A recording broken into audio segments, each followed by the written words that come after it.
Good evening, everybody. It's Elizabeth Diamond on the Diamonds Forever 31 show. Special show we're doing tonight, continuing with the David Wilcock information. And I just really encourage you to go and sign up for Giam TV, GIAMTV.com. That's G as in go, I as in Intel, A as in Apple, M as in mother, TV.com. And his show is called Wisdom Teachings. It's $10 a month, and there's tons of awesome shows on there. I mean, stuff that we're into. Lots and lots of good stuff, and even movies that are really awesome. Teach a good universal law lessons kind of thing. It's really good. So really encourage you to do that. And tonight we're going to listen to those two shows. And I'm going to read the Benjamin Fulford report that came out today. And don't forget, Saturday we have Buck McCall, East Coast. He's into the financial reset and all that history. Our Constitution and stuff like that, common law. And then after that, next Saturday is November 22nd, Simon Parks from the UK. Half Mantic and half reptilian, which is good from a good. And we have other shows, but we have some awesome roundtables coming up starting January 17th, I believe, and January 10th, where we're going to guess what? Da-da-da-da! Stephen Bassett. And Stephen Bassett is the Citizens Hearing Disclosure guy. He's the activist in Washington, D.C., been there for years. Tom Clearwater is the one who funded this mock citizens hearing in Washington, D.C. 2 years ago. We simulcast that. Remember Bev on the show? She was there. He's the one that funded it, like $1 million funder. And then we have another guy who's a starseed from Australia, Peter Slattery. I hope I didn't mess his name up. January 17th is the E.T. Tolek, Julian Wells, Ray, and Simon Parks. And January 24th, we got Cynthia coming, and Franco and Dr. Alfred Lamont Weber, and another one coming up. So there you go. We got some good stuff going on. And every Saturday, 1 p.m. Central. Don't forget to go to the Diamonds blog, Diamonds with an S Forever 31.blogspot.com for your world update news of all the world changes and learning who you are. Okay, so we're going to read the Benjamin Fulford report, and we'll go right into the David. Then we're going to talk to one of our participants, and she has a little testimony, a little sign and wonder, makes you wonder, and then we'll go listen to David. Okay, Benjamin Fulford report for November 11th, 2014. Title, Signs of Cabal Defeat Are Now Obvious, but Expect One Last Big Push for War. The signs of cabal defeat are now proliferating to an extent that can no longer be hidden from any but the most deeply brainwashed people in the West. The most obvious sign is the APEC, APEC meeting winding up today in China. There, three of the world's largest oil producers, Canada, Russia, Qatar, signed new deals to trade oil in yuan. Oh, to trade oil in yuan. That's a different money than the dollar. Now, again, with Canada, Russia, and Qatar, Qatar.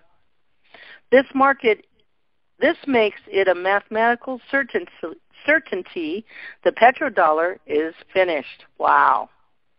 Russia also announced it was de-pegging the ruble from the petrodollar. That's another money. And let me interject here, too, with BRICS. BRICS opened up a brand new bank. And just today there's a report out there, their internet siphoning around the cabal Federal Reserve kind of system, money system, via the internet thing, and from Russia and China, and hook it up there, a closed circle. Wow, lots of stuff going on. Because, the BRICS has that bank set up, from what I understand. That's Brazil, Russia, India, and China, and South Africa, but there's more nations that have come aboard beyond those four now, or five, or whatever. But they set up a new financial system, that bank, They opened it up, and that was like a month or so ago.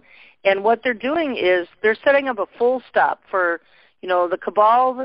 There's only two things that they can do. Either they're going to give up and say, okay, we'll go do it your way, or they're going to continue to get squeezed out, which the BRICS are doing, and we just heard here.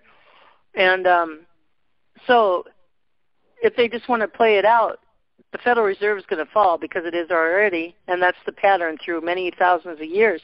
And when it falls, they declare, an economic crash like the 1920s and make us all poorer. Well, it ain't going to happen because it'll crash, but there's another system set up, and that's through the BRICS. So, good stuff. All right, let's continue. In England, meanwhile, multiple senior politicians are working towards creating government currency to replace the 300-year-old Rothschild fiat currency regime, according to M15 sources. On November 20th, for the first time in 170 years, the British Parliament will discuss this issue. This is linked to a paper on the subject that has been distributed to all British MPs. And there's a link. The Japanese government is also seriously contemplating doing exactly the same thing. This means that all Japanese government debt will be written off in one fell swoop. There are also indications the corporate government in the United States the Japanese government is also seriously contemplating doing exactly the same thing, which is working towards creating a government currency to replace the 300-year-old Rothschild fiat currency regime. This means that all Japanese government debt will be written off in one fell swoop. There are also indications the corporate government in the United States has gone into full crisis mode. For example, when this writer tried to access the official Russian RIA Novosti news site from his computer and his tablet device, he was redirected to an obvious disinformation site called Sputnik News. This came after the Russian government news site put out reports that American mercenaries were shelling the crash site of Malaysian Airlines Flight 17. Wow. This can only be described as an attempt by the American fascist regime to prevent the Europeans from finding out it was their supposed U.S. allies who shot the passenger plane down. Yeah. The other sign that something big is going down with the U.S. regime is the fact that Pentagon has warned its troops to not go out with Russian or Chinese women. This is a sort of measure taken in wartime to prevent military secrets from leaking out. Finally, CNN has shut down its Russian operations. Again, the sort of thing that happens in wartime. Oh, and let me interject here. MSNBC, Fox News, CNN, there were 3 talking heads on Sunday. MSNBC is losing lots of people watching them, and so is CNN and Fox News. That's been going for the last year. Their clientele watching those news is way, way down. Okay, the Russians, for their part, have started a major push to seize the remaining ethnically Russian districts in the Ukraine, as well as the gas fields in the Sea of Azov. The U.S. corporate government is in no position to win any war against Russia and China at this point in time because neither its NATO allies nor Japan are going to go along with such a suicidal and world-destroying plan. The more likely outcome will be the overthrow of the U.S. corporate government and the restoration of the Republic of the United States of America. Yay! Another reason for cabal panic is a criminal trial that started on November 10th in London, England, where evidence will be presented that the 3/11 tsunami and nuclear disaster in Japan was a terrorist attack. The trial is being held to determine whether UK lawyer Michael Shrimpton gave false warnings about a nuclear terror threat to the 2012 London Olympics. Here is a link to a Daily Mail article about the trial. Okay, and then there's a link. And the headline's Barrister Made Bomb Hoax Calls to Defense Secretary. And Michael Shrimpton, 57, telephoned MP Philip Hammond to tell him that a bomb stolen from a sunken Russian something, that's all I can read. And you have to open it up.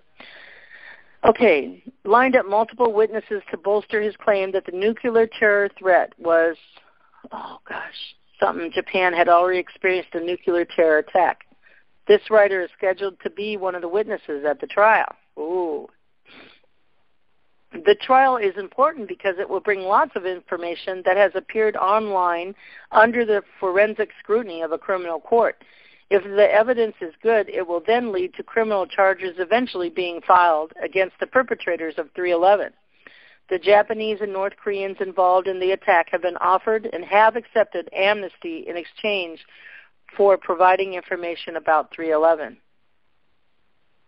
Wow, the ones that have been involved in the attack have been offered and have accepted amnesty. Ooh, well, let's get the information out there. The trial is expected to be a fair one because there are proliferating signs the UK is freeing itself of cabal influence. The ongoing investigation into a high-level pedophile ring there is the clearest evidence of this in UK. British newspapers are now reporting, for example, that Sir Peter Heyman, former deputy head of M16 British Foreign Intelligence, was a pedophile rapist. Investigators into the pedophile network are particularly interested in cases where pedophilia was used to blackmail politicians and influence government policy. The other indication is that the British and European-dominated Financial Stability Board, an international financial regulator, has come up with regulations to make sure taxpayers never again have to bail out too big to fail financial institutions like happened after the Lehman shock of 2008. This is clearly aimed at the big U.S. banking institutions that own the Federal Reserve Board and looted U.S. taxpayers in 2008. Yeah, we need to see the LIBOR case, don't we, guys, come out. Japan is also showing signs of being ready to make a decisive break with the cabal. On November 10th, for example, this writer spent much of the day in a Rupert Murdoch-owned TV studio with a group of panelists who were allowed to openly discuss previously taboo subjects. This writer talked about how Ebola was a U.S. cabal bioweapon, that Malaysian Air Flight 370 and Flight 17 shot down in the Ukraine were the same plane, and that ISIS was a creation of Mossad and U.S. intelligence. Whoa. Other panelists made similar claims. One of them, blogger Richard Kajimizo, talked about a homosexual blackmail network involving senior Japanese politicians. It remains to be seen how much of this will appear when the show is broadcast after editing, but the fact that Murdoch is recording such shows is a sign at least one corporate media oligarch is interested in the truth. Japan is expected to hold another general election in December that could lead to fundamental regime change, multiple government sources here say. There will be a big fight between the scenes between the old guard behind Abe and the Japan revolutionary faction over the coming days to decide this issue.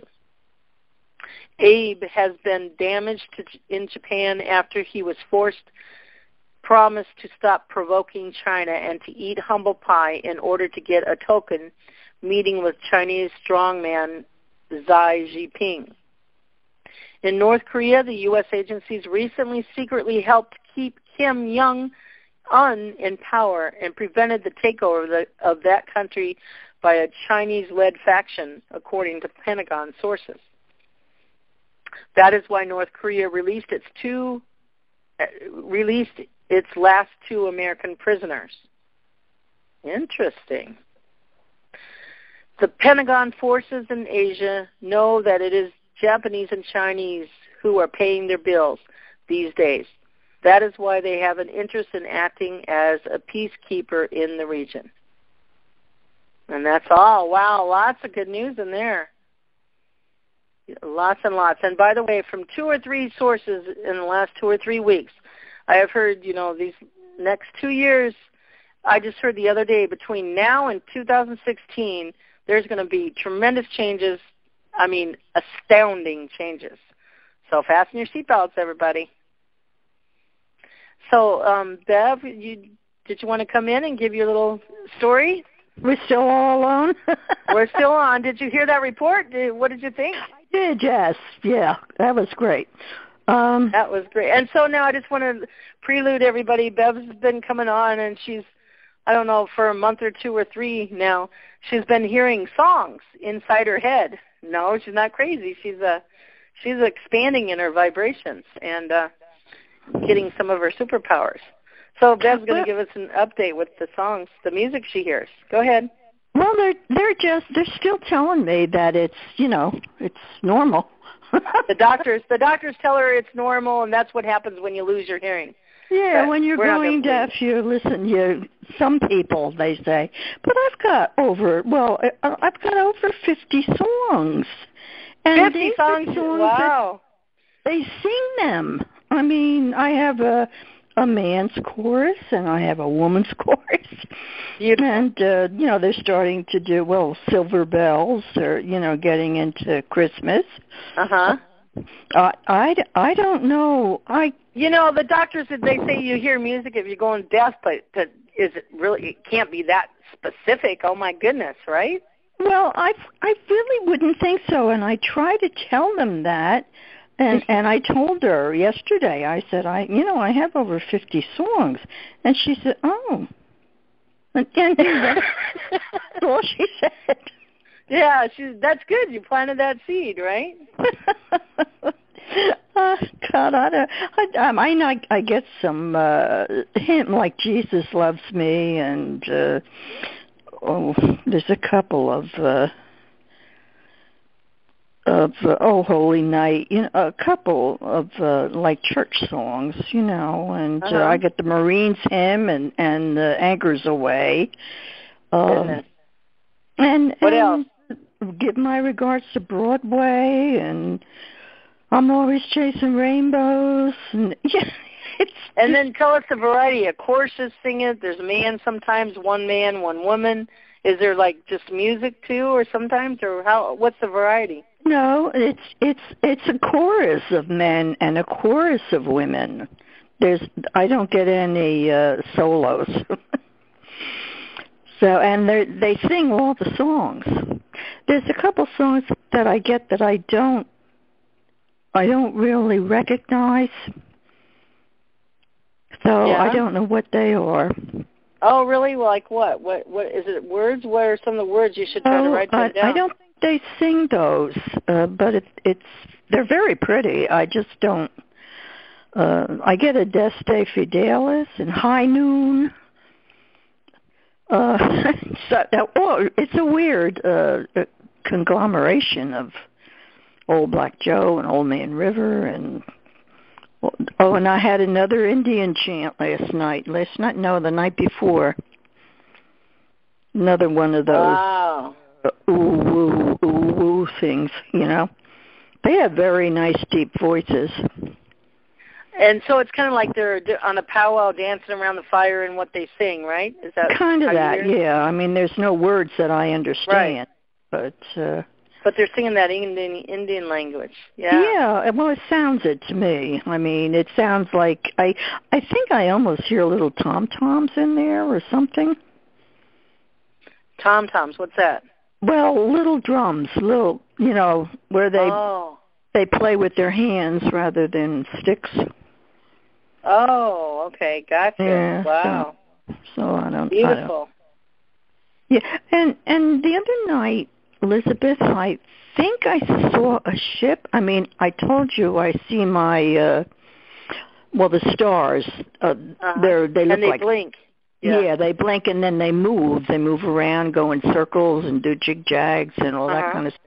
But this one was long. I'm not going to say it was cigar-shaped, and it was lower.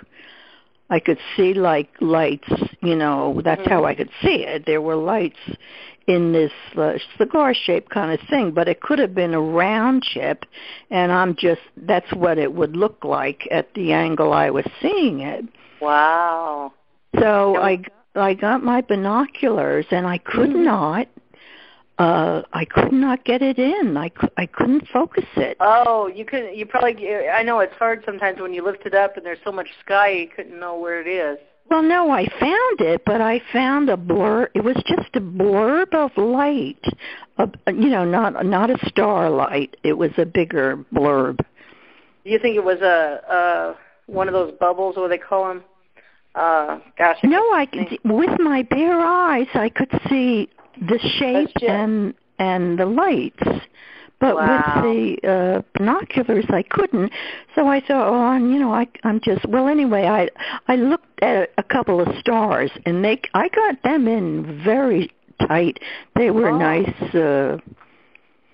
They focused. So next time that happens, you can look at the binoculars, but start talking to them. Well, I do talk to the star. I do talk to the ones that flip around. Mm-hmm. And they start going as soon as I get there. I mean, as soon as I start watching them, they move. And there was one right in the middle of the Pleiades last week that was moving around. I haven't seen the Pleiades since then. It's been kind of cloudy, but so where do you go to watch the stars? Out in your deck? Yeah, I go outside. Oh, inside? No, outside. I go outside. On the deck or on the front? I'll go outside or look out the front door. But this big blob, I couldn't focus it in. And it's funny that I would see that the blurb of white, Yeah. Wow. Where I got the stars nice and sharp. So I don't know what was going on. Maybe you were seen in a different dimension and the binoculars didn't pick it up. It was there about 2 hours. I saw it there about 2 hours. Now, this is like 2 or 3 o'clock in the morning. I just kept getting up and looking, and it was still there. Wow. So, and then don't bring it to your doctors, because then they'll say you're going blind. Yeah, I know. Oh, God, that's true. But this thing moved. This thing moved back and forth. That's astounding. Ask it to come back. Yeah. Yeah, so, but it hasn't been back since, no. But I couldn't figure out why I couldn't focus it. That's strange. So, unless they didn't want me to see it with the binoculars. Because it seemed to be really low. Yeah, really low, right? Oh, wow. Lower than, wow. Yeah, well, yeah. It seemed to be, well, not real low, but it seemed to be. It was much lower than the stars. I mean, I could never see the shape. Wow. With the stars, Beautiful. Yeah. Okay, Bev, thank you so much. Now we'll listen to the David Wilcock shows. You ready? Okay, great, good. Okay, dear. And just mute out. You know how to do that. All right, guys, let's just play them up here. We're continuing from the last 4 shows we did. And I just listened to it from another YouTube. We listened to it from another YouTube another guy did. And let me give you that reference number if you want to catch up. That's reference number 175#. Recorder line 209-255-1099. They'll ask for the PIN, 883267#. And then the reference number, 175#, you'll have to put in. And it's also up on YouTube, and you'll see it. It has a picture of David Wilcock on there. If you don't know what David looks like, he's a white guy with blonde hair. It says David on there, on him. So here we go, guys.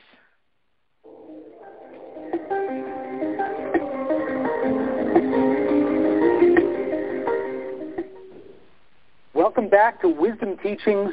I'm your host, David Wilcock, and we are doing a series of prequels to build us up to the launch of my new show, Disclosure, and by this point, we may have launched the other show. I'm not exactly sure how the timelines are going to knit here, but this episode brings us straight into the present in the year 2014, Disclosure Endgame 2014. What is happening this year as I'm taping this? It is September 23rd, 2014, and very exciting things are happening. I have created a series of slides that literally brings us right up to today, because this war for disclosure has gotten so hot and so interesting that there are very landmark events that happened so recently that I literally have been up since all hours this morning, scrambling to put this all together fast enough that I could actually make episodes out of it on the very same day that these incredible events are taking place. Now, one of the things that we haven't talked about yet in this disclosure series is the Georgia Guidestones. The Georgia Guidestones are a very disturbing monument that is positioned in Georgia, and we know very little about who actually built them, other than that the builder's name allegedly is R.C. Christian. But that appears to be an anagram for Christian Rosenkreutz, who founded the Rosicrucians, and the Rosicrucians appear to be another one of the faces of the cabal. It's a secret society that is gentler and more on the right-handed path as opposed to the left-handed path, but still nonetheless part of this greater organized group of secret societies that we would call the Illuminati or the Cabal. Now, the Georgia Guidestones look like Stonehenge, and they have a series of sayings on them about goals that these planetary elite would have for our planet. And they are presented in multiple languages, suggesting that the stones are built to survive some sort of cataclysm that they may think is going to happen on Earth, and that they hope that everybody, no matter what language you have, will find these stones and be able to decipher them, similar to the Rosetta Stone in Egypt. And they have a series of guidelines of what they would like to happen on Earth. And most of it sounds pretty good, except for the first one, which you're going to see in a second here, is very disturbing. But that's not the craziest part.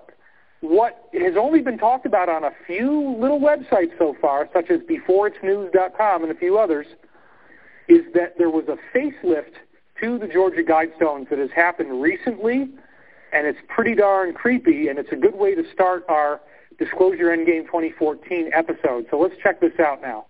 What you're seeing here is the Georgia Guidestones. It does look like Stonehenge. There is a support stone in the middle propping up the one on top, and then there are 4 flying out to the sides, each of which has writing on it. Here is a diagram of what it looks like, just drawn out by an artistic sketch, where you got your 4 leaves, and then you got your 1 support pillar in the middle, and then a smaller stone, a slab on top. Now, this is what's got everybody so freaked out. Look at number 1 up there. It's been circled in this photograph. Maintain humanity under 500 million in perpetual balance with nature. And then it says guide reproduction wisely, improving fitness and diversity. That's not just guiding reproduction. If you eliminate 6.5 out of 7 billion people on Earth, you're not just guiding it wisely, you're doing genocide on a level that is unimaginable. And as we go on, keep reading here, it says unite humanity with a living new language. That sounds an awful lot like a New World Order. You know, the Tower of Babel reversed. Rule, passion, faith, tradition, and all things with tempered reason. And the other stuff all sounds fairly logical. Now, here's the thing. People periodically go by and they vandalize the Georgia Guidestones. There's been over and over again people who have the stones, really, to take the risk of actually vandalizing. And as you can see here, there's vandalism over there to the right. You can't really see what it says. It says BAM something or other. There was paint splashed on it. You can see that on the stone on the left. Lots of people come in and they spray paint it with red paint, and it says things like F the NWO or the Council on Foreign Relations, and that always gets cleaned. Somebody under cover of night, and nobody's ever built a surveillance camera to see who's doing this, somebody is making sure that any damage that is done to the stones is cleaned and it's just wiped away. Somebody wants this message of population reduction to be preserved. And what that also means is that if anything is done that they don't want done to the stones, they're going to fix it immediately. So let's look at what happens here. If you look up at this niche, and this has all happened very recently, this only broke a couple weeks ago, there was a hole very precisely carved into the stone. Now, based on what's happened before, if that hole had been carved, we would expect that the controllers, whoever's doing this, would have immediately fixed the crack. and would have brought it back to the way that it was. Just like every time somebody spray paints it with graffiti, and Google up the Georgia Guidestones, you'll find tons of image of graffiti on it. They would have fixed it, but they didn't fix it. They did something new.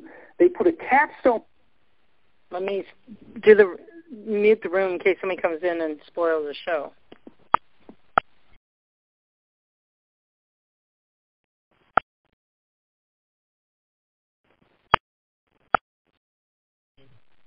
Oh, my goodness.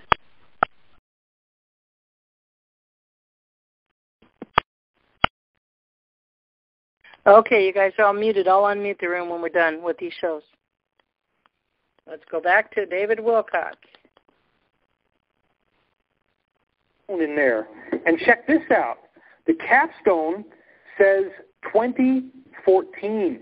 Well, that's very, very bizarre and very disturbing, because it strongly suggests that whatever the people who are responsible for this monument want to do to get population down to 500 million people, they want to get it done this year. And that also dovetails, interestingly enough, with the new head of the International Monetary Fund, Christine Lagarde, who on January 1st, the beginning of this year, 2014, made a very strange speech with all sorts of references to the number 7 and also the number 14. So we will show you this clip now so you can get a look at what she said here. It's very strange. I think it's also appropriate to wish ourselves a happy new year, given what I would like to talk to you about, which has to do with the global economy and what we should expect for 2014. Now I'm going to test you numerology skills by asking you to think about the magic 7. Okay? Most of you will know that 7 is quite a number in all sorts of themes, religions, and I'm sure that you can compress numbers as well. If we think about 2014, all right, I'm just giving you 2014, you drop the 0, 14, 2 times 7. Okay, that's just by way of example, and we're going to carry on. Okay, that's pretty creepy and weird. And the number 14 now shows up in the Georgia Guidestones. So is this some sort of predictive programming? Well, now I'm going to take you through a dizzying tour of all the crazy stuff that's happened this year. But first, I want to build in, again, a little bit of context, reverse the tape a little bit, just so that if you're watching this for the first time, you have some sense of what's going on. We talked about the disclosure endgame stuff, that Putin is leading an alliance that is trying to break out UFO secrecy to the public and make it official. Obama was scheduled to make an official announcement on November 27th, 2009, and it got thwarted with lethal force. He then tried to make another disclosure announcement at the Nobel Prize acceptance speech, but the night before we had the Norway spiral, which was a threat because people told his Secret Service, you wouldn't like it if Obama's plane went into one of those, would you? And I showed you in previous episodes that HAARP made the Norway spiral out of a facility called IceCat that's right in line with where it appeared, under the same mountains that we can see in the photographs. So this was absolutely deliberate. And then the very next year, this television show comes out called The Event in September 2010 that actually reveals exactly what had happened. There's a black president. He's going to introduce the world to an extraterrestrial human, who's a female in this case in the show. And right before they're about to make the announcement, this plane is going to crash on them. But right before the plane hits, it goes through a portal. Now, either NBC loves Project Camelot and loves my website, or we were actually leaking something that was true. But right during the time that the bad guys put out this show called The Event, that's all propaganda to make us afraid of extraterrestrials, once again, as soon as the female becomes evil, everybody stopped watching the show because we're tired of the same alien invasion plot. How many movies can you make about the same thing? Why don't they make benevolent extraterrestrial movies? The ratio is like 50 to 1. It's unbelievable. The last good ones you can remember probably are things like Cocoon or Contact or Close Encounters or E.T. They're old movies. Now it's all invasion because they don't want to waste money anymore on a show that's not propaganda. But then during the same time that the bad guys get to put out this disinformation, the good guys score one by making this National Press Club event, September 27th, 2010, where 7 different insiders came forward and said that extraterrestrials are actually making sure that we don't have a nuclear war, and they did this right in the National Press Club. It was covered by all the world's media. Then I've talked extensively now about how throughout September, October, and November, a series of very strange things happened where nuclear and non-nuclear sources were attacked, including October 22nd, where the latest, greatest British nuclear submarine powered down on its maiden voyage, and there's, again, the article for that. And then the very next day, 1/9 of the entire U.S. missile arsenal powered down, and a cigar-shaped craft was seen over the base, and they stayed offline for 26 hours. And all the military personnel who saw this cigar-shaped UFO were silenced. Then, amidst a host of a lot of other things, and go watch previous episodes if you want to find out what those other things are, but there were nuclear power plants going down, oil refineries going down. There was actually a television event where George W. Bush, who was not president anymore, and the guidance staff reminded me of that, so I want to clear that up. He wasn't president, but he had just launched a new book, and he was on TV to talk about it. And in Cleveland, Ohio, it goes off the air for 90 minutes. The event television show gets taken off the air, and Bush gets taken off the air. All these crazy things happen in a short time, including a Chinese missile launching off the coast of Los Angeles 3 years to the day after the U.S. was surprised by a Chinese nuclear submarine. This is not coincidence. All this stuff is exactly what we were being told was going on. China's October surprise that extraterrestrials working with the Chinese government had ordered the Chinese to put these suitcase devices, basically little bitty nuclear bombs, into the embassies and the presidential palaces of countries all over the world, and they were really frightened about this, and they were ordered to open them on October 13th. If they did it before, it would blow up, and if they did it after that, it would blow up. So you have to do it that day, and if you move it, it's going to blow up. As soon as it gets put on the ground, if you touch it, it's going to blow up. If you move it, it's going to blow up. So people were really scared about this. They opened them on the 13th, and it had all these plans for free energy devices, including working prototypes, where for like $90 you could retrofit everybody's automobile to run on water and eliminate the need for gas. Well, the world leaders did not take the deal. They turned the deal down, and in the aftermath of turning the deal down, almost immediately all these bizarre failures of their equipment start to happen.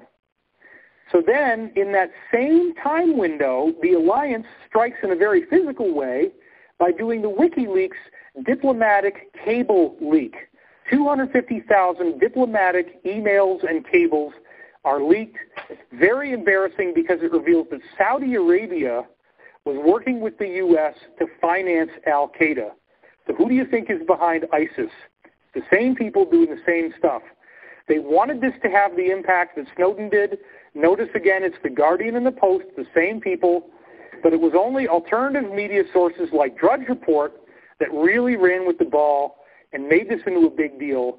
And then it just died very quickly. Mainstream media just played, the Three Monkeys game. They don't want to look at it, hear it, or see it, or talk about it. And boom. Then, as I was saying, after all these other weird equipment failures, our insiders had told us that many, many, many classified aircraft and pieces of technology and hardware were also being literally portaled out and made to disappear. That was what I was being told from the inside. And so underground bases were being attacked, and on New Year's Eve, they tried to stop whatever was beaming out some of the stuff from underground bases by turning on HAARP, and it killed a whole bunch of birds that fell out of the sky right around a nuclear base. Actually, it's just a military base. It wasn't nuclear. But these birds had massive internal trauma. So that was where the story ended as of the beginning of 2011, and then it got eerily quiet up until actually the day before my first book was launched, Source Field Investigations, which was August 23rd of 2011. The night before, we had a massive underground base right here where we're taping in Colorado. The Denver airport, of course, is infamous for its very bizarre symbols of little gargoyles in the suitcases. They're sticking their tongues out and doing all this funny stuff. And there's all kinds of Masonic symbols in there, and there's these weird murals that show this guy with a gas mask on. He's got this big scimitar with a dove pierced on the end of it. And these symbols have really upset a lot of people, and there's been ongoing reports from insiders that there is a massive underground city below the Denver airport, or that at least that's the entrance of it. Well, that city apparently was wiped out on the night of August 22nd, and it was wiped out with a technology that ended up creating a vacuum in the ground at the end of a 12-hour period. And the 12 hours, we now know from insiders that they heard on audio tape recordings the sounds of furniture and chairs sliding and people yelling, as if there was portals that had appeared inside the base and everything is getting sucked out through these portals. Very strange, right? Well, then all the furniture was taken out as well. The furniture, the only furniture that was left behind was stuff that was broken. But even furniture that had been bolted down to the ground, the bolts were unscrewed and the furniture was taken out. This includes all the plates, the dishes, the silverware, all the food supplies, and the personnel. Apparently they were safely relocated somewhere else. The entire base was made hollow, and then there's a massive 1,000-fold or more increase in air pressure, which causes the whole thing to burst, and then all the ground around it cracks and it falls in on itself. The height of the ground would have very slightly lowered, but you can't really measure that very well unless you had very precise satellite altimeters. But what happens is that as the ground collapses, you get this massive earthquake. But it's a strange earthquake because, boom, it all happens at once. There's no lead into it like a typical California quake where you're like, oh, what's that? And then it gets worse and worse and worse. This is just kabam. Now, the graph that you see in this article is actually not of the quake itself. It's just a sample graph. We're going to see the real graph in a second. But this quake registered fully 5.3 on the Richter scale, and then just hours later, there was a 5.8 in Virginia. So here again is a bullet train.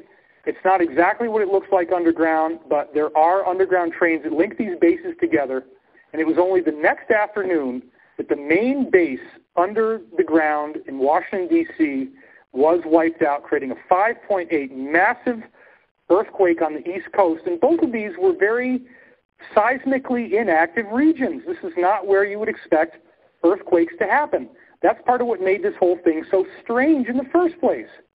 And then, as I said in the previous episode, notice that red color. The red color is the epicenter. That's where it's the strongest. And you'll see that up there on the diagonally upper right-hand side, there's a little square, and that's Washington, D.C. You see all the roads going into it?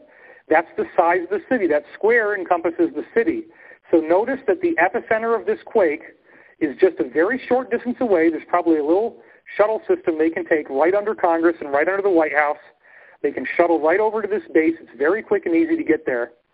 And the whole base was wiped out. Same thing. 12 hours, furniture scraping along, everybody's screaming and yelling, but they're all safe. There's no bodies left over. Then the air pressure increases, the ground fractures, and the whole thing collapses in on itself. But the difference with the East Coast is that it's all bedrock. So look at this map, as I showed you last time, of how much the East Coast of the United States shook. Every place that you see those pinkish dots is where there was active seismic movement that you could actually feel. 12,022 reports, as it says on this map. And then if you look over there on the left, the orange dots represent a typical earthquake in central California that's even higher in magnitude. That's a 6.0, but notice it's a much smaller area. And again, the reason for this is that the East Coast is all solid rock, so when it shakes, it really gets going. So everybody on the East Coast, which is essentially a megalopolis, everybody feels this massive shaking of the land, and it turns out that this was only the first of what my insiders told me were a total of 28 underground bases that were portaled out. Starting in August, many of the rest of them created earthquakes that were not as dramatic as these, and it all came to a stop by the beginning of the year 2012. Now, what I've been told, again, and this is from insider sources, is that it appears that a treaty was signed with extraterrestrials. There would be disclosure, and that there was a timetable that was made for when this would happen, and the world leaders, including the cabal people, were expected to play along with it, or else there would be consequences. And that includes losing all their toys, losing their favorite stuff. So they had to play the game, or else. And then here's what we see as far as a data point. Again, what we're seeing now is the actual earthquake seismograph from the Colorado quake. The green one is what actually happened. And then the black one below it to the right is what a typical earthquake looks like. This is very unusual. Notice that you get maximum magnitude right at the beginning and it immediately tapers off. The only other thing that we know of that looks like this is an underground nuclear explosion.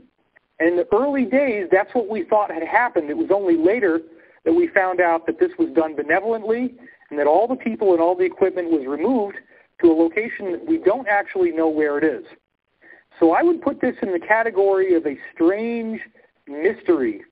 This disclosure process is bringing us forward through something that will fundamentally redefine life on Earth as we know it in the most profound and incredible way possible. We are seeing the dawn of the true space age.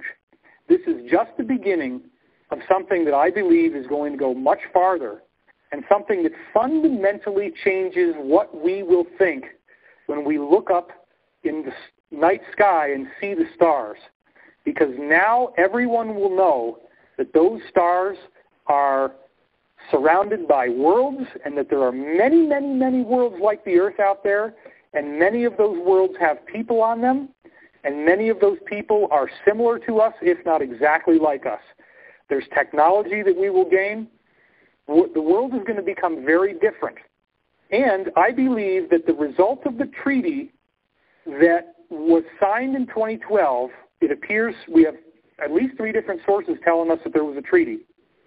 That 2014 is the year that the treaty has really accelerated, and we're supposed to get, if not disclosure itself, some very bold moves that will get us most of the way there, where it's going to become obvious to everybody. Now, here's the thing I want to point out to you is that they're already doing that. We're already seeing it. You just have to pay attention.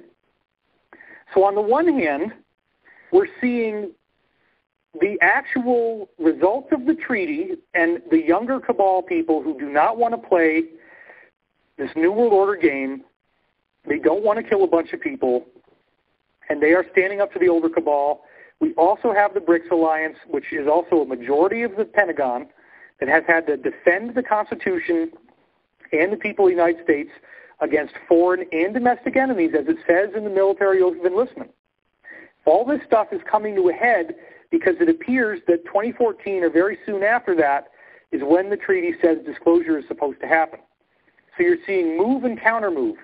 You're seeing the treaty being fulfilled, news stories come out, and then you're seeing the old world order, the cabal guys, trying to maximize fear as much as possible. And that Georgia Guidestone is part of it. They know they're out of time. They need to get the population down if they're going to succeed, and I do not believe they will, or else I wouldn't talk about this. If we were all going to die, I'd be like, let's just have a good time while it's still here, but we don't need to be afraid of it. But I do not believe that's going to happen, so let's be very clear on that. What we are seeing is a war. We're seeing moves by one side and the other side back and forth, and it's getting really exciting now. So let's start this thing off by talking about the dreaded Drake equation. This is the bane, or has been the bane, of every ufologist for the longest time, because the Drake equation, as done by this scientist named Drake, basically is a series of variables that says that extraterrestrial life is impossible to exist anywhere but on Earth. It looks scientific. It looks really cool. Seems credible enough. Well, science says that there can be no life out there in the cosmos. Well, that's all changed now as a result of a series of amazing NASA disclosures that were released and summarized in this article on Wait But Why, and the article is called The Fermi Paradox. And this just blew me away. This is the summary of what NASA has been saying. A series of astonishing statistics. For every star in the Milky Way, there is an entire galaxy in the universe. That means up to 400 billion galaxies. That's trippy enough by itself. A galaxy is a tremendous collection of stars. And there's that many of them, it's utterly mind-boggling. Then we find out that for every single grain of sand on Earth, and think about how much sand there are 10,000 stars in the universe. That's also quite an astonishing statistic. If we estimate that 5% of these stars in the universe are like our sun, that's 500 billion stars like our sun. That's a tremendous number. Then, the unfortunately titled DNAS, I don't know how else you're supposed to pronounce it, though, maybe ANAS, conservatively estimates that 22% of these stars, of which there's 500 quintillion, have an Earth-like planet with liquid water. That's mainstream science, the Proceedings of the National Academy of Sciences. And the paper that was published by PNAS says the prevalence of Earth-sized planets orbiting sun-like stars. At least 1%, this is what this study revealed, at least 1% of the total stars in the universe have a potentially habitable planet. This is not the Drake equation anymore. We're way past that point. 1% of all the stars in the universe have a habitable planet on them. Okay, let's do some numbers. How much is that? That's 100 billion Earth-like planets. I feel like Carl Sagan, billions and millions. 100 billion. Oh, man, it's like your brain starts to hurt, right? You're like, geez, this is part of the treaty. This is leading us up to disclosure. It's going to happen, folks. There are 100 Earth-like planets for every grain of sand in the world. If you live anywhere in the Southwest, or if you live anywhere on the coast, you can either go right outside your house and go pick up a handful of sand and run it through your fingers, or go to the beach. There's lots of sand on Earth. Now imagine that you pick that sand up and you're running it through your fingers, and each individual grain has 100 planets with liquid water on it like the Earth. And then if you've seen my previous episodes of Wisdom Teachings, you know that there is a wave that creates life everywhere it can, which means almost all these planets are going to have life on them, because life is a quantum design. It's written into the cosmos. Stars are giving off microorganisms. 99.9% of all the dust in our galaxy is freeze-dried bacteria. So that bacteria lands on those Earth-like planets, and it starts to make life. All it takes is a seed. You plant the seed, and you get the tree. So this is really amazing. 100 planets like the Earth for every grain of sand. Yikes. Just, okay.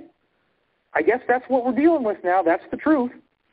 Then they make this very sort of weak assumption that only 1% of those planets have any life on them. That's pretty weak now based on all the science I've been sharing with you. But even if you only go that way, that means every grain of sand on Earth is an inhabited world. Holy smokes. It's just crazy to even try to comprehend this, but this is official NASA, National Academy of Science, formal official disclosure, and it's just kind of being put out there, but the media never really talks about this too much. It has to be on a site like waitbutwhy.com. So then they say, assume that 1% of those planets, and again, this is pretty lame because we understand now that the cosmos is alive and intelligent, and so life is going to become intelligent, most likely anywhere that it can, with a planet like Earth. But just conservatively, let's say only 1% of the planets get intelligent life that advances to what it's like on Earth. If that's true, that means there are 10 quadrillion, or 10 million billion intelligent civilizations in our universe. An utterly staggering, brain-busting number. Every type of technology that could ever be invented, that matter could ever create, whether it's computer chips or lasers or teleportation or materializers, time travel, you name it, it's been done quintillions of times. It's just everywhere. Every type of technology, every type of advancement, beings that are far older and more wise than we are on this planet. This changes everything. And it got put out there by NASA, but it was very much ignored by the media. They really never talked about this very much. You're still not really hearing this stuff. So then we apply the same math to our own local Milky Way galaxy, and with those numbers, you can now estimate there's 1 billion planets like the Earth in the Milky Way. My gosh. That means that for every 7 people on Earth, there's one entire planet like the Earth just in our galaxy that we could go to and inhabit potentially. We'll bring all the comforts of home. We'll start chemtrailing. We'll dig up the fossil fuel, build some SUVs. Hey, let's make it like home. I hope that's not what's going to happen, and it appears that the good guys, the ETs, have quarantined the Earth so that until we sort our stuff out here, we're not going to be allowed to go out there and become a conquering planetary civilization that's out there, wreaking havoc throughout the galaxy. More or less, we are being kept under strict quarantine right now, with a few exceptions. So if we estimate 1 billion Earth-like planets, then that means that we can also estimate there are 100,000 intelligent civilizations.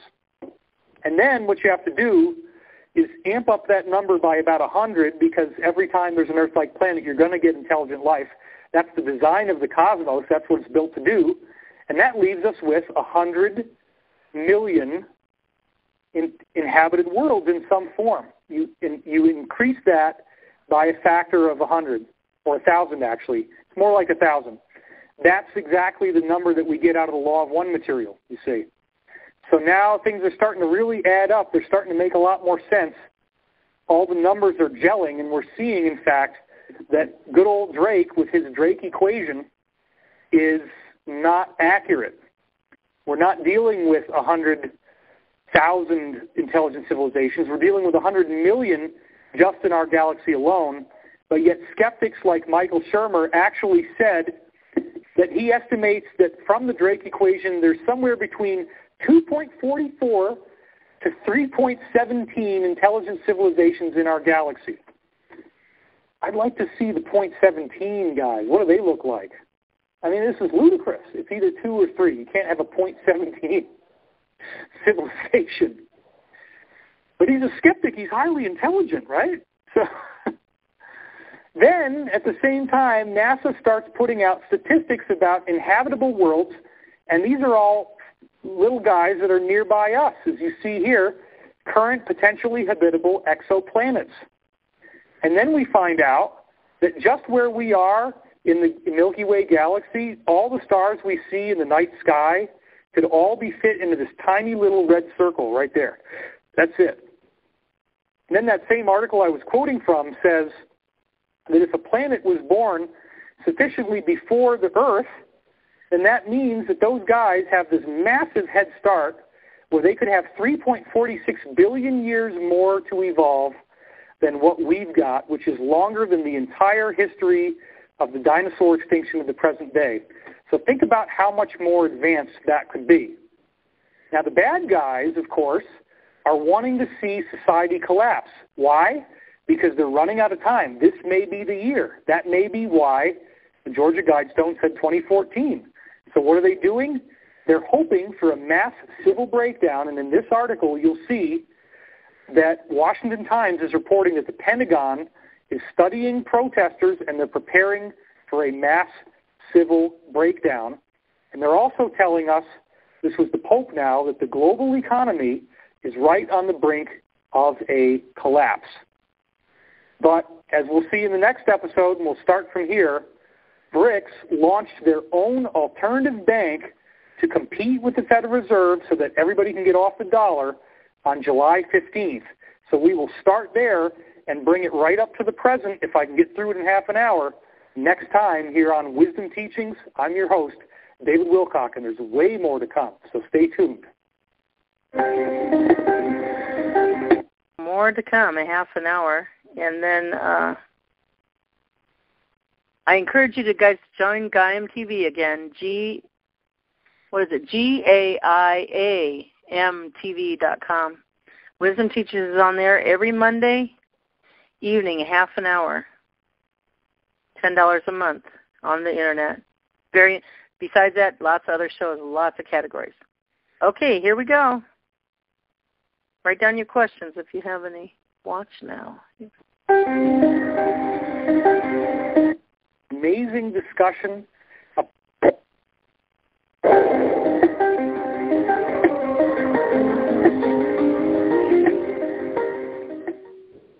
All right, welcome back.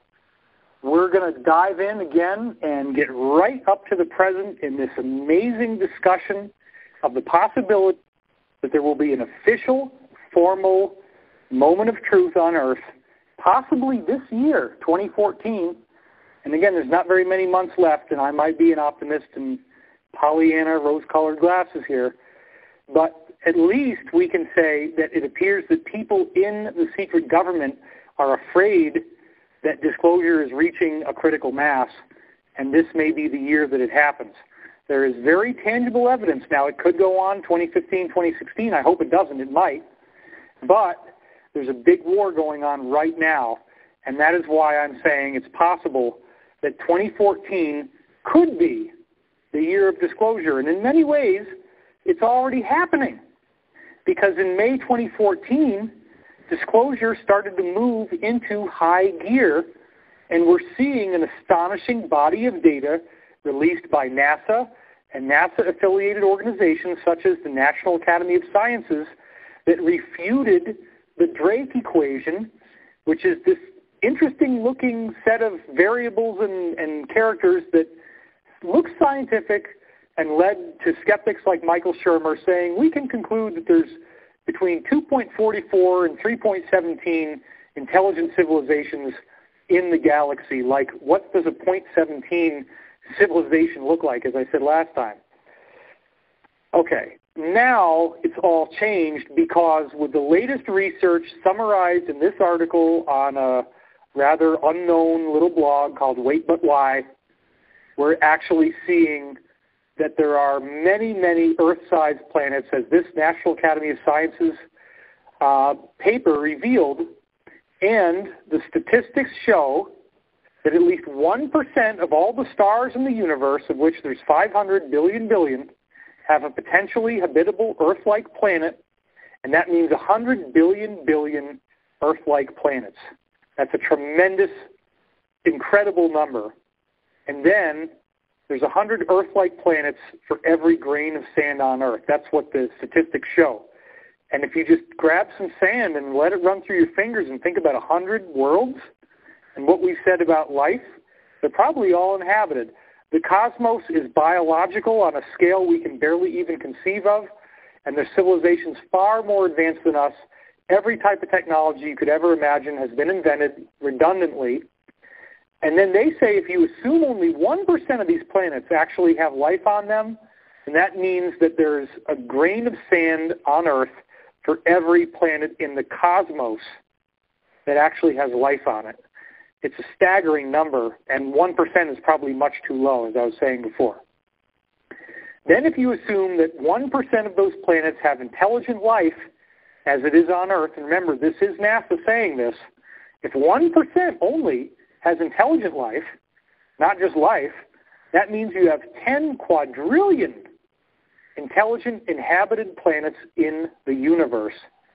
And if you apply that math to our local home, then that means we have 1 billion planets like the Earth, and we have 100,000 intelligent civilizations, which is not that far off, only by a factor of 1,000 from the law of one, which estimates 100 million intelligent civilizations in our galaxy. So I can't tell you how many times I've seen skeptical television shows in which these guys come out and they're sarcastic and they're snarky and they insult people like you and me who want to believe in this and who are looking at the evidence objectively, and we're not just tinfoil hat.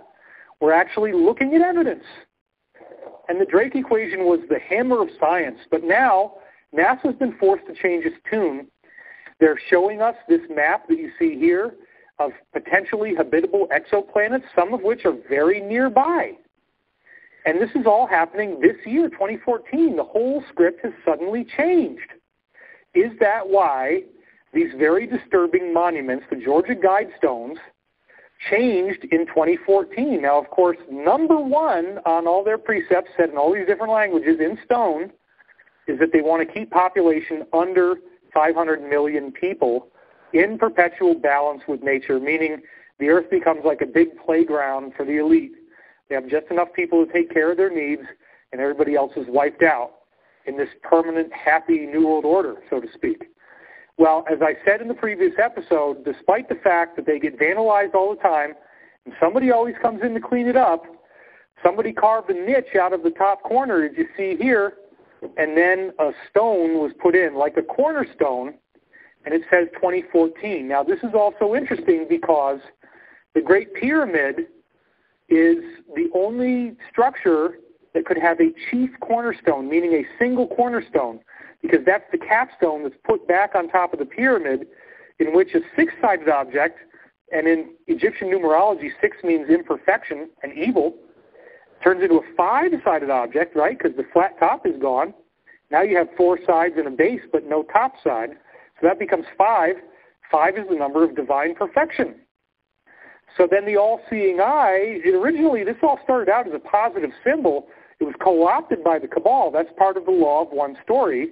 The Law of One, again, being a series of intuitively channeled books from 1981 to 1984, 106 question-and-answer sessions with a highly advanced intelligence. And I believe there is nothing else like it on Earth because I've been able to prove that hundreds of very specific statements made in the Law of One could be validated by scientific discoveries that didn't even emerge until after the Law of One was actually published. So this is a lot like a capstone on the pyramid, isn't it? It's a single added stone that's different than the others, and it says 2014, suggesting that the Cabal wants to achieve their goals, including this massive population reduction, this year. Well, look at what's happening. They've got Ebola. They're desperately trying to start World War III in the Middle East. All kinds of crazy stuff is going on. And I'm going to try to talk fast enough to get through all this in one episode with you. I have a half an hour. It's not a lot of time. It goes by quick. This is a continuation of my Disclosure Endgame series, and there is a battle really going on between the Cabal, using Obama really only as a figurehead. He's not in control of anything. And then Vladimir Putin, who does appear to be the main architect of the BRICS alliance and this ongoing effort to try to break free of the petrodollar and get the truth out, which, of course, the main game is disclosure. So the shadow government, in keeping with their plans, is hoping that there's going to be a massive civil breakdown, and that means mass starvation, that means riots, that means martial law, and prison camps. That's what they want. That's what the Georgia Guidestones say. That's why they put the capstone in. I do not think this is going to work. Please don't interpret this as fear porn. I'm not a fear and doom guy at all. But you do need to know what the bad guys are trying to do, because to be uneducated is actually going to contribute to the problem. You're not actually contributing to the solution if you stay uneducated, because spreading awareness is the best way to get us over the tipping point, and that's starting to happen right in this year. So here's the article again, showing that they're worried about protesters going crazy and leading to a mass civil breakdown. And the day before I'm doing this episode taping, September 22nd, we had 400,000 people marching in New York, and they were marching in 166 countries, telling the government, stop focusing on these stupid fake terrorist wars and focus on the problems on Earth and how are we going to fix them. Problems like climate change. Now, climate change, you can argue, is totally a product of our position in the galaxy, but we still could be trying to get off of fossil fuel and get alternative energy. What is the problem? Why are we driving around a century-old technology? Rubber tires, steering wheel, and gasoline-burning engine. You're telling me that with all the science we have that we can't invent something better than that in a century? I mean, come on. It's a joke. And it's because the same people that were in control 100 years ago are in control now, and they run the Federal Reserve. Hence, they print the U.S. dollar. That's why nothing has changed. And they're trying to collapse the world economy. That's part of their agenda. They want us to all run out of money. So our global economy is near collapse. And as you see here, Pope Francis is warning of this. He knows that there's problems. I actually think he's part of the alliance. I don't think he's a bad guy.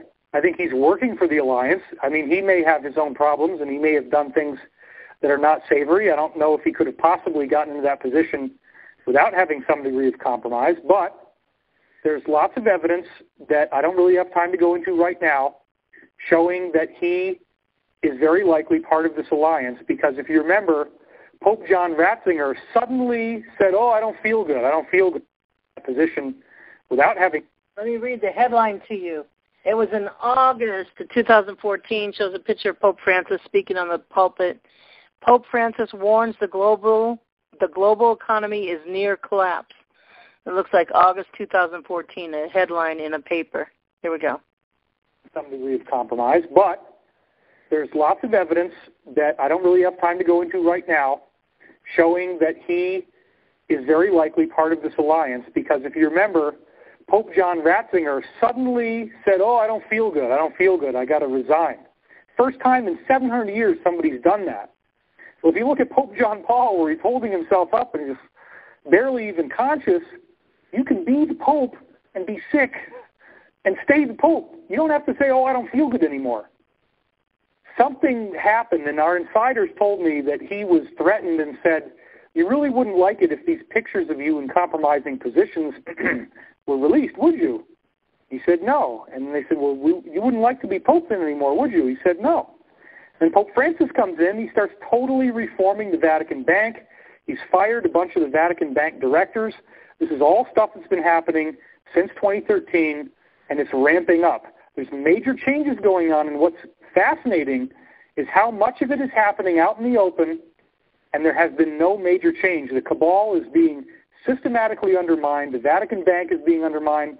The Federal Reserve is being undermined all over the place. And I'm going to show you how this tit-for-tat disclosure war goes on.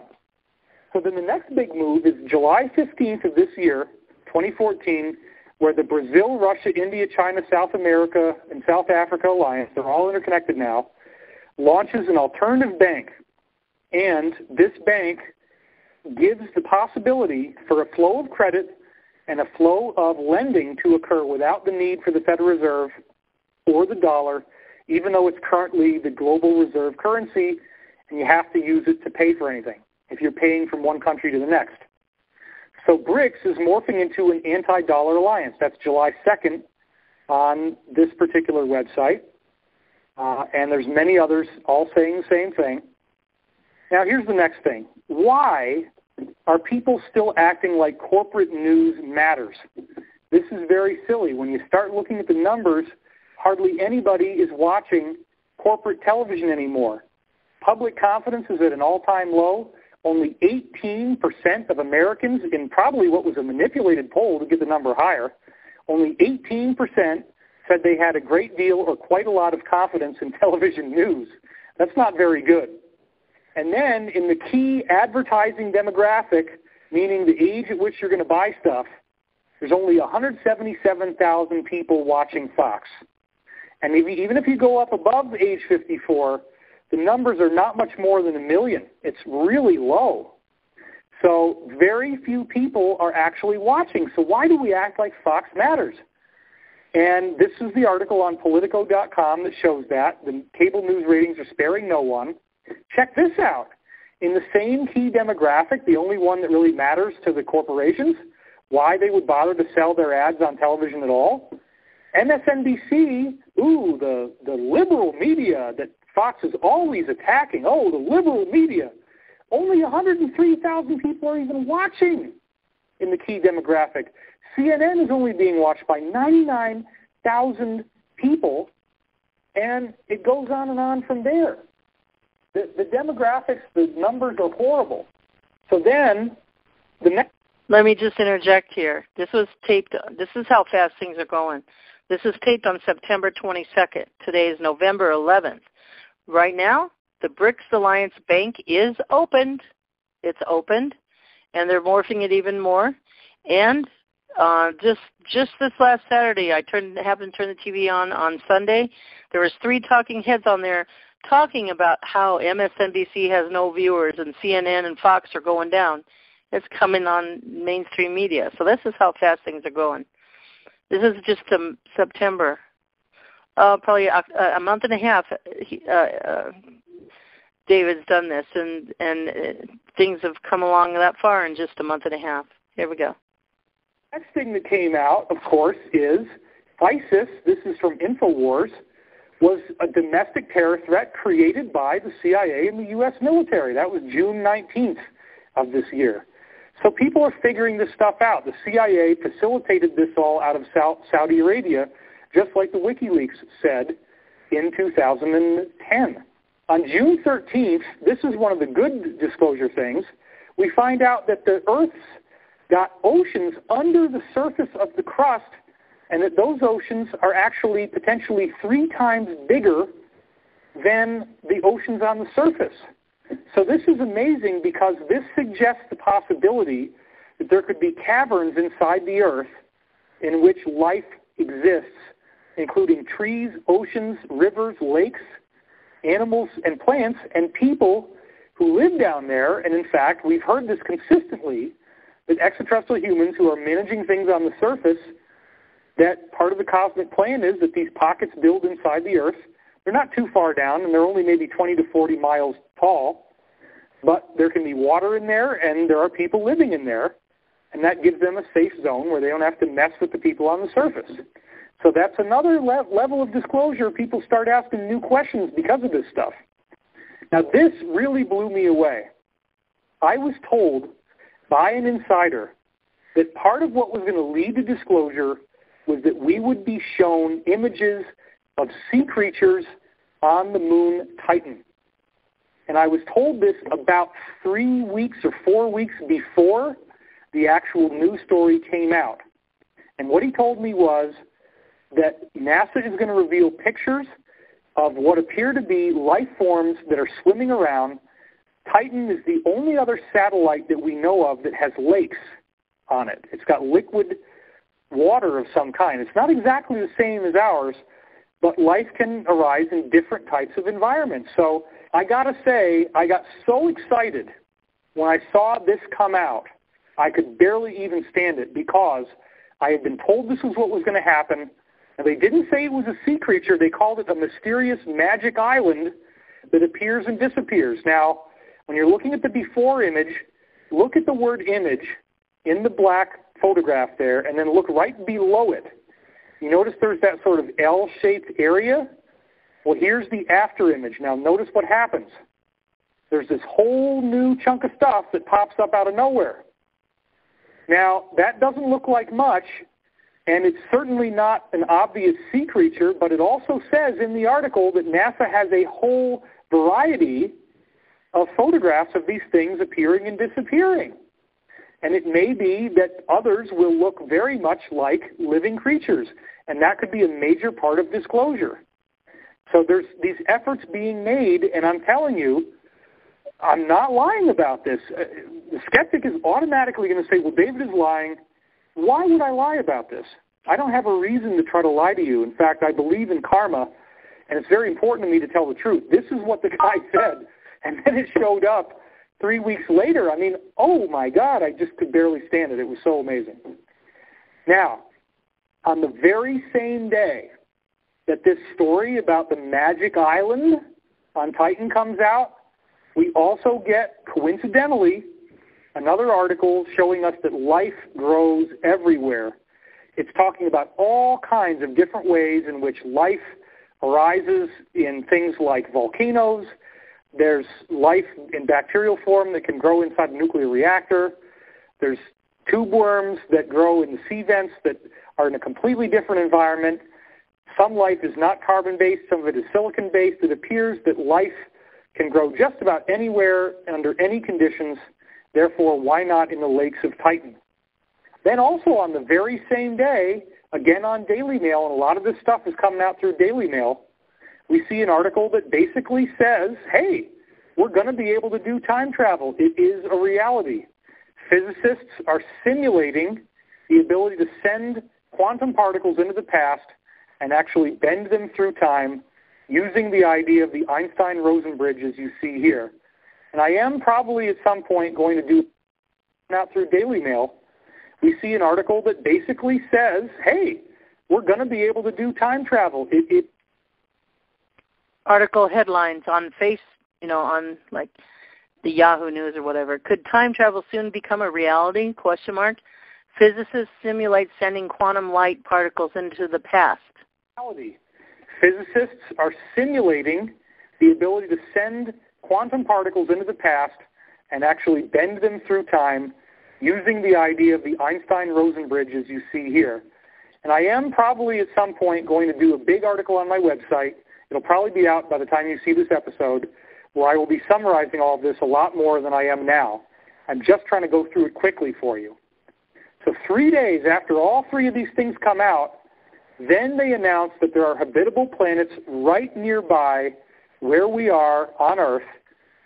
We don't even have to go more than 16 light years to a place called Gliese 832c, and there is this planet like Earth with liquid water hanging out, waiting for us to go to.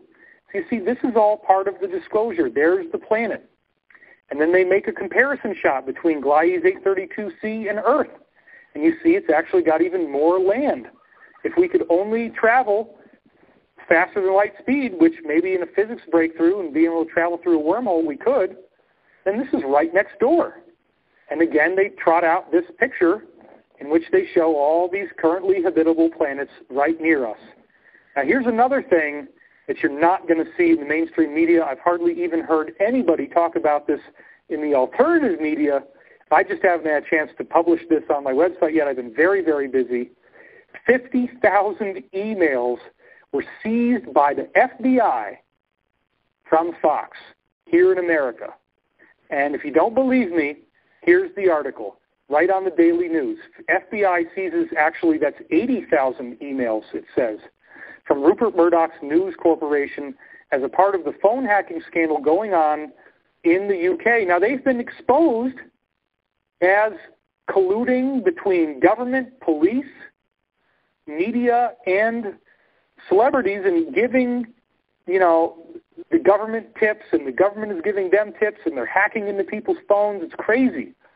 Well, why would the FBI take 80,000 of their emails? This suggests that it's building up to something where we're going to find out that Fox News is not all that it was cracked up to be. It's still treated as credible in the mainstream media, but then you have Comedy Central with Jon Stewart and Stephen Colbert, and they're coming out just lampooning Fox. That's almost their whole business model, is just making fun of Fox because it's so crazy. Fox is so far off the deep end, and as I said, the statistics show that there's only 177,000 people in the key demographic that matters to the corporations who are even watching.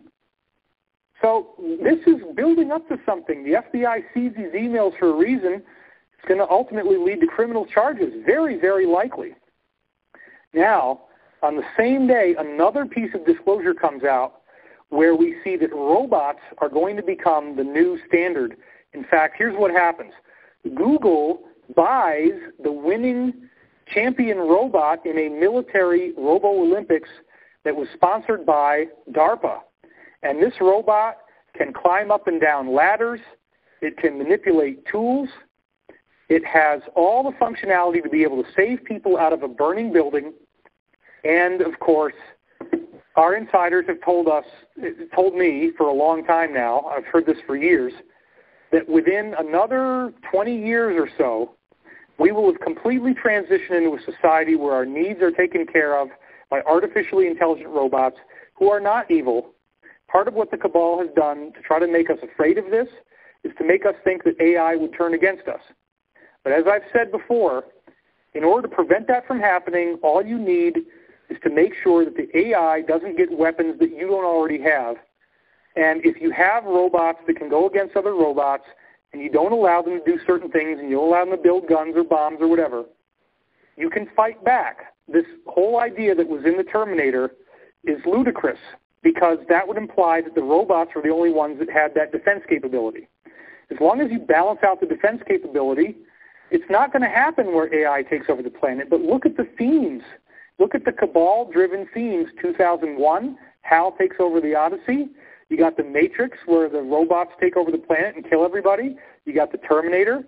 What we find when we hear from insiders is that ETs use AI all the time.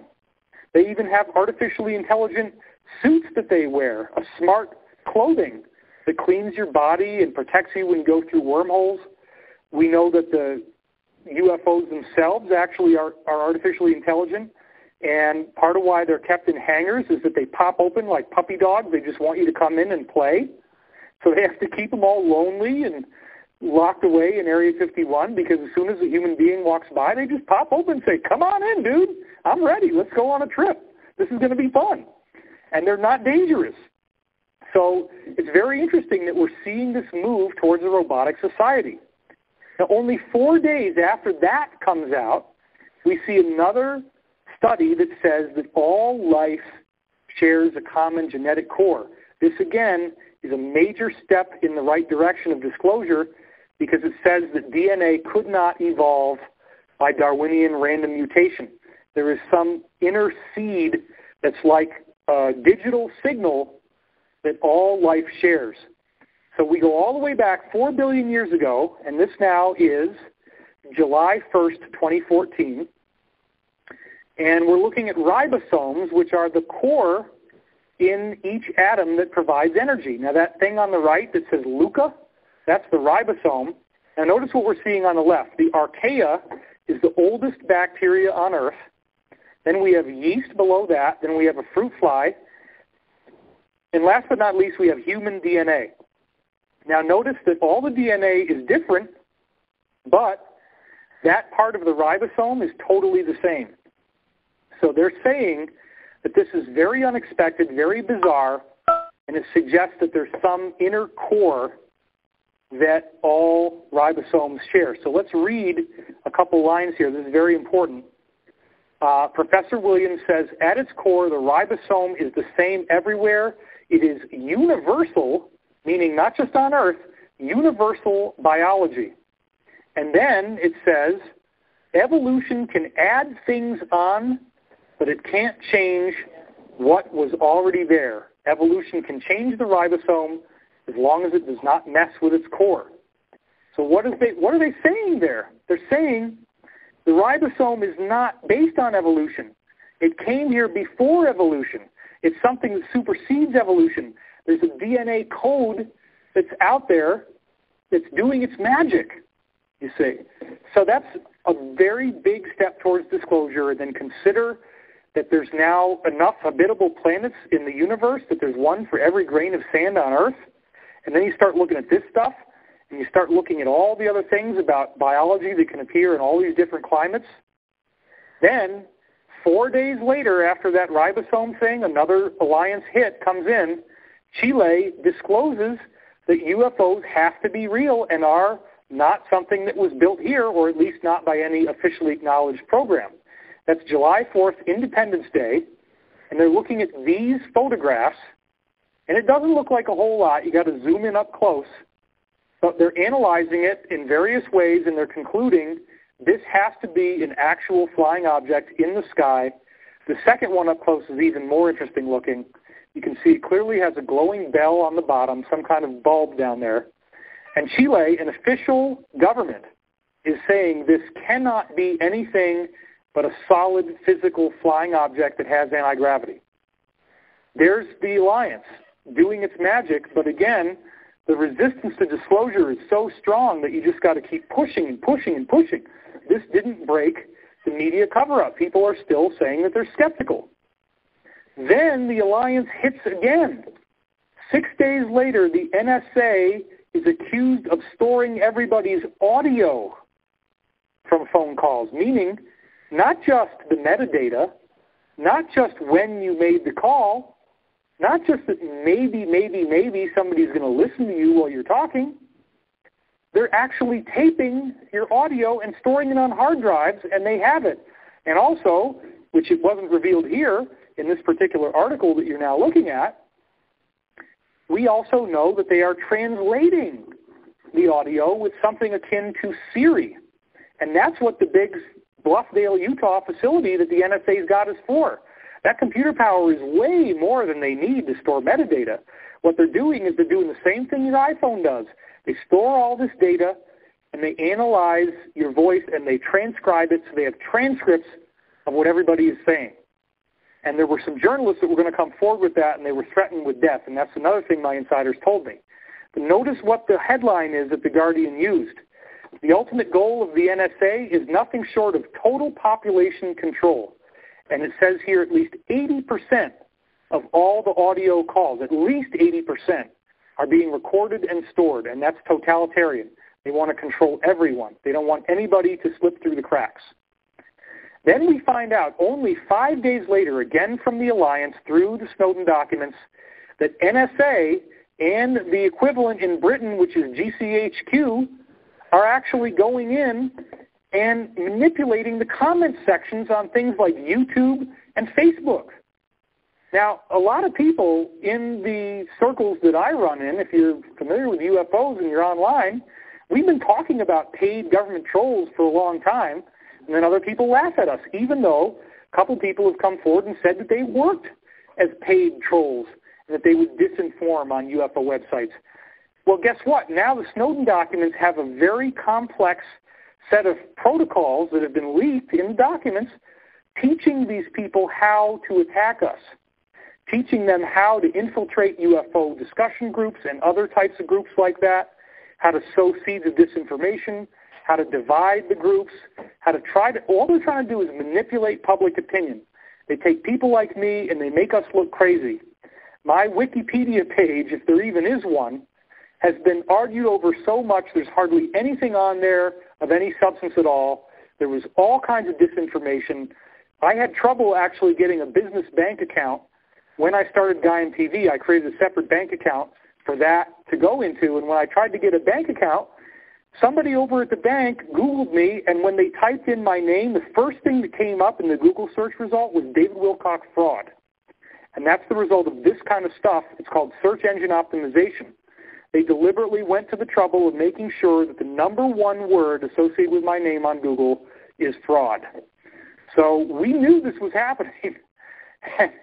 This is not a joke, folks. This is actually Snowden documents disclosure. So then, get a load of this now. The same day, we find out that Germany, who's now siding with BRICS, as is France, as is all of South America, and it's all going to be coming out pretty soon, as is actually a good percentage of now the British government, probably not the monarchy part, but a lot of the British government as well, is siding with BRICS against the cabal. Germany is so worried about surveillance that they're actually using typewriters. Look at this. This is the type of typewriter that they're now using for all government documents, and they're also playing classical music to try to screen out the audio of their calls. They're that paranoid about the surveillance power of the cabal. And then on that very same day, NASA officially announces on an even bigger press conference than before, officially announces that there are 100 million habitable worlds out there for us that we could go to here on Earth. We could go find them. 100 million, that sounds like we got a lot of choices. And they're also saying we will definitely prove that we are not alone in the universe within 20 years. And the very same day is when BRICS launches their alternative bank to beat the Federal Reserve at its own game by creating an alternative financial system for the world. And they put an initial deposit of $50 billion in with another promise of another $50 billion to come. And again, this is just like opening a bank account. Once this change occurs, these countries can then put much more of their equity into this bank, and all of a sudden we have an alternative financial system that can ensure that the cabal's number one threat cannot be realized. Their number one threat was, if you try to defeat us, we're going to cut off the money and everybody's going to starve and there's going to be mass riots and mass civil breakdown, which is what they want. Hence the 2014 capstone on the Georgia Guidestones again. So now they've opened the bank account. And if you believe that there are the global collateral accounts in which there's a tremendous amount of gold that's been stolen from the world in World War I and World War II, which were false flag operations where they invade countries and they take all the gold and then put it in to the Federal Reserve.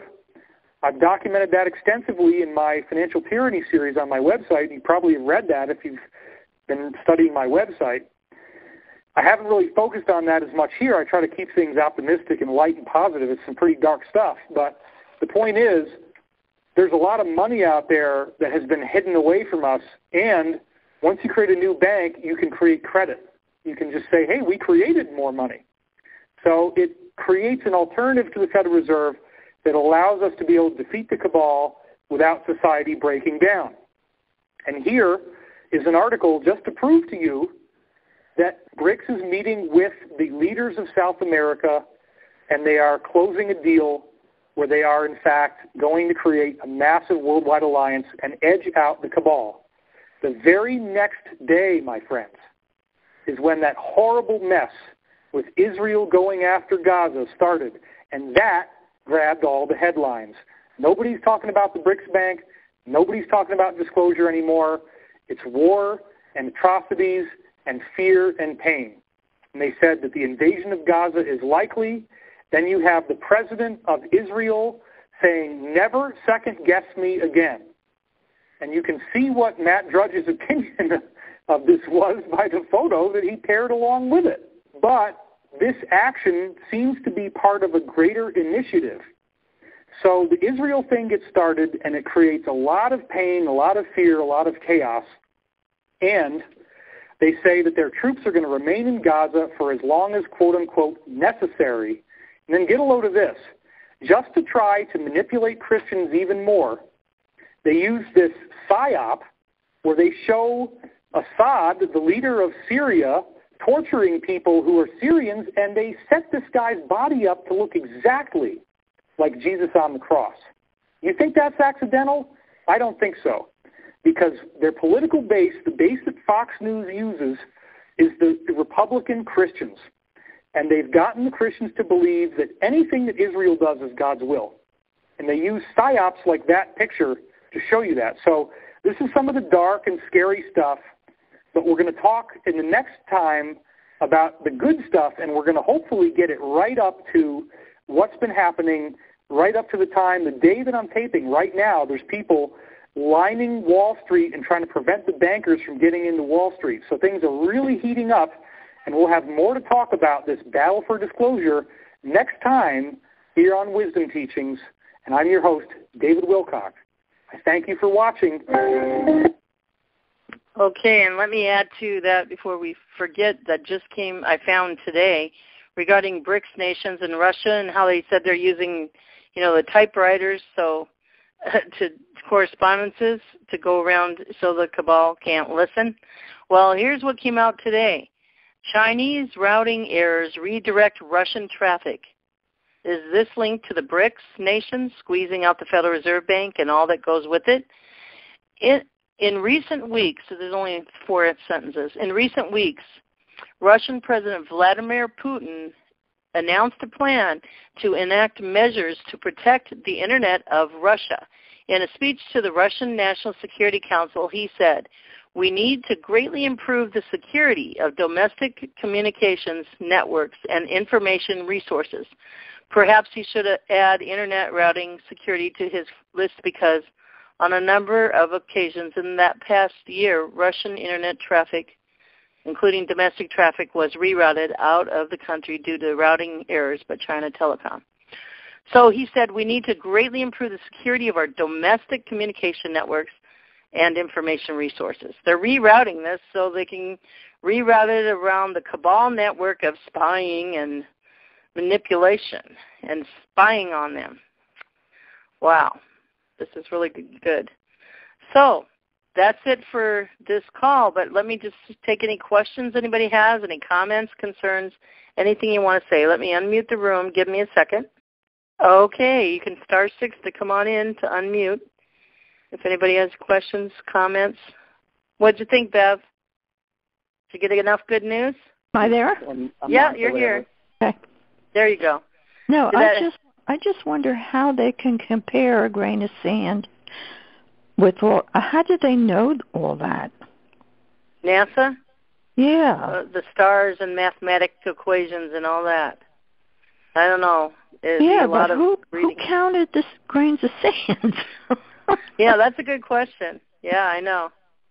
So it's all mathematical equations, calculus, and all that they do, you know? Yeah, well, I'm no good at that stuff, so. No, me either. Yeah. But at least something like that information is coming out, you know? Yeah. Now, didn't we talk about this on the call Saturday? I played a little snippet about the stars, and like you at the beginning of this call, mentioned the stars, and look what we talked about tonight. David talked about how things always, on this call, we synchronize together. So. Well, weren't we talking about the grains of sand and all that then? Yeah, you're not having deja vu. I played like a 2-minute clip of this on Saturday. Oh. Okay, because that was familiar to me. Yeah. Yeah. Okay, I hope you're encouraged and you enjoyed it. Yeah, I certainly did. Okay. All right, I'll see you Saturday for East Coast. Yes, you will. I haven't heard East Coast in years. Yeah, you heard him from Carol and Cynthia's call, huh? I don't know where it was, but I heard it. He was there all the time. He came on Carol's call, and you heard him when Daryl Frick was on. Remember? I did, yeah. Oh, I've been on Carol's call since almost the beginning. So yeah, that's like 8-9 years. So you come in and say hi to him, and you guys reminisce and about that stuff a little bit. That'd be great. A great surprise for him. Huh? He doesn't know me. Yeah, but you tell him you were with him on the call all those years when you're listening to Daryl and you've been there, you know? Oh, yeah. Yeah, that would be a good surprise for him. Well, I don't remember anything from way back then. Okay, I'm going to mute out. Okay, dear. Everybody, thank you. And if you want to re-listen to this call, the recorded line is 209-255-1099, and the PIN number is 179#.